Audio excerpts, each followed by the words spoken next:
नाज़रीन किराम, इस वीडियो में हम बात करने वाले एक शॉकिंग अपडेट के बारे में जो डिस्ट्रिक्ट बडगाम मागाम से निकल के आ रही है। नाज़रीन किराम, आप लोगों ने कल देखा ही होगा कि वहां के लोकल्स को वहां पे एक लड़की की डेड बॉडी मिली थी जिसकी शिनाख्त उस वक्त नहीं हो पाई। जी हाँ नाज़रीन, इस वक्त की अपडेट यही है कि उस लड़की की शिनाख्त जो है वो हो गई है। नाज़रीन किराम, बताया जा रहा है कि उस लड़की का नाम है कुलसुमा रहमान, डॉटर ऑफ अब्दुल रहमान लुन। ये रहने वाली है द्रंग टंगमर की। जी हाँ नाज़रीन, ये इस वक्त की शॉकिंग अपडेट है जो डिस्ट्रिक्ट बडगाम मागाम से निकल के आ रही है। बताया ये जा रहा है कि इसकी एज जो है वो 24 साल की है। अब सवाल पैदा ये होता है कि इसकी डेथ कैसे हुई। नाज़रीन किराम, बताया ये जा रहा है कि इसने जहर खाकर अपनी जिंदगी का खात्मा किया है। अब आपका ये सवाल पैदा होगा कि इसने जहर क्यों और किस वजह से खाया है। क्या इसको घर में कोई प्रॉब्लम थी या कोई फैमिली का दबाव था या कोई और वजह रही जिसकी वजह से इस लड़की ने अपनी जिंदगी का खात्मा किया। नाज़रीन किराम, असली सच्चाई सामने आई है। जी हाँ नाज़रीन, बताया ये जा रहा है कि मरने से पहले इसने एक सुसाइड नोट लिखा था जो इसके जेब से बरामद किया गया, जिसमें ये लिखा था कि ये लड़की जो है ये एक लड़के के साथ रिलेशन में थी। इस लड़की ने उस लड़के को शादी का कमिट किया और उस लड़के ने नहीं माना, जिसकी वजह से इस लड़की ने जहर खाया है।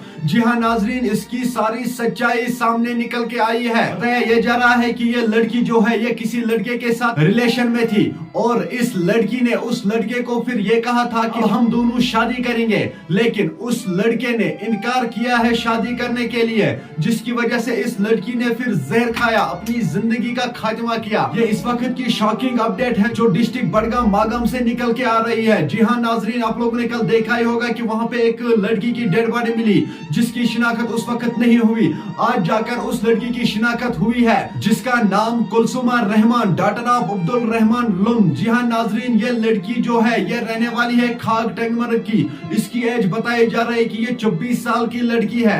मुझे उम्मीद है आप लोगों ने इस वीडियो को एंड तक जरूर देखा होगा। मिलते हैं किसी अगले वीडियो में, तब तक के लिए अपना ख्याल रखना और अपने भाई को दुआ में याद रखना। बाकी अस्सलाम वालेकुम।